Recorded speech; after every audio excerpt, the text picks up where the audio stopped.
Nous sommes avec Frédéric Atlan, il est groupe business développeur en charge des alliances stratégiques, notamment avec AWS, et vous travaillez chez Claranet. Bonjour. Bonjour. Frédéric, merci d'être avec nous. Rappelez-nous en deux mots quel est le métier de Claranet. Oui, alors Claranet, c'est un managed service provider, donc c'est une société qui construit des infrastructures cloud et qui les exploite dans le temps pour ses clients.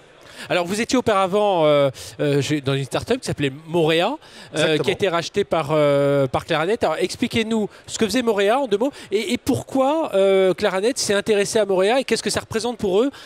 Voilà, groupe business développeur, ça veut dire qu'il y a du nouveau business derrière à développer. Tout à fait. Alors Morea, c'est une société qui a existé pendant 7 ans. On a rejoint le groupe Claranet il y a 1 an et demi maintenant. On faisait toujours ce qu'on fait aujourd'hui, c'est-à-dire du managed services spécifiquement sur AWS. On était une trentaine de collaborateurs avec une expertise très forte pour accompagner nos clients sur des approches DevOps et d'agilité et apporter dans des entreprises grands comptes principalement et des pure players du web. Donc on avait 2 approches vraiment distinctes puisqu'on aborde des pure players du web différemment de sociétés grands comptes et on accompagnait ces 2 entités à aller sur AWS. Il s'est retrouvé qu'on se retrouvait assez régulièrement frontalement face à Claranet et on a décidé de rejoindre le groupe. Alors pour plusieurs raisons. L'une des raisons c'était notre taille d'abord. À 30 collaborateurs, on ne pouvait pas accompagner assez d'entreprises et on voulait avoir une dimension un peu plus globale puisque aujourd'hui Claranet est un acteur global avec une forte présence en Europe, mais également au Brésil. Donc ça nous permet de correspondre aux besoins du cloud et aux besoins de nos clients. D'avoir international. Alors justement, j'imagine que pourquoi avoir choisi de travailler avec AWS, c'est aussi la posture internationale, mais pas seulement. Oui, on a fait le choix d'AWS il y a 7 ans maintenant. Donc c'était un choix qui s'est fait très tôt parce qu'on avait nos propres infrastructures dites on-premise. Donc on manageait nos serveurs, nos espaces de stockage et on dormait pas toujours bien la nuit quand on est une trentaine de collaborateurs. Du coup, on a commencé à regarder ce que faisait Amazon, puisque aujourd'hui ils ont une puissance de feu qui est bien supérieure à n'importe quelle entreprise, qu'elle soit petite, moyenne ou grande, en France et dans le monde.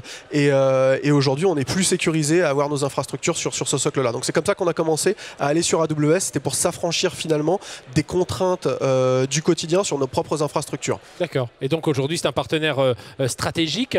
Aujourd'hui, justement, alors on regarde l'autre côté, vos clients, qui sont-ils? C'est quoi leurs besoins? C'est quoi leurs attentes? Et comment vous y répondez aujourd'hui à travers l'offre Claranet et derrière, à travers ce partenariat avec AWS? Oui, alors les besoins de nos clients sont bien sûr très différents selon leur typologie. On voit à peu près se dessiner 2 grandes typologies de clients. Les acteurs vraiment web, digitaux, avec qui on va engager des discussions très techniques sur le design, l'architecture, l'implémentation. Et les acteurs qui aujourd'hui sont des clients grands comptes, grosses entreprises qui veulent aller sur AWS, mais avec qui on va engager des discussions plutôt méthodologie et process. Comment on accompagne en fait ces entreprises à se transformer de l'intérieur pour être plus agile, aller plus vite et embrasser le cloud. C'est-à-dire qu'aujourd'hui, on a beaucoup d'entreprises qui vont sur le cloud sans en tirer complètement parti. Donc nous, notre rôle, c'est... Vous voyez, c'est un peu trop comme de l'externalisation un peu différente, mais sans plus, ils ne voyaient pas la valeur ajoutée du cloud, c'est ça? C'est exactement ça. Donc notre rôle, c'est de les accompagner. On dit souvent qu'on aide nos clients à migrer, à profiter du cloud et à maîtriser le cloud. Parce qu'il faut aussi pouvoir le maîtriser. Comment voyez-vous évoluer la relation que vous avez aujourd'hui avec Amazon Web Services et notamment, ils viennent d'ouvrir Amazon Web Services vient d'ouvrir une nouvelle région, la France, 3 data centers spécifiques pour la France, ça hébergera des données à l'international, mais en tout cas implantés en France, en région parisienne notamment. Ça représente quoi pour vous chez Claranet? Alors, il y a 4 ans en arrière, on devait avoir probablement moins d'une dizaine de clients sur AWS. Aujourd'hui, on en a plus de 300. Donc, pour nous, le partenariat avec AWS, il est en croissance constante. Vous avez plusieurs niveaux de partenariat. Un partenariat standard, un partenariat advanced et un partenariat premier.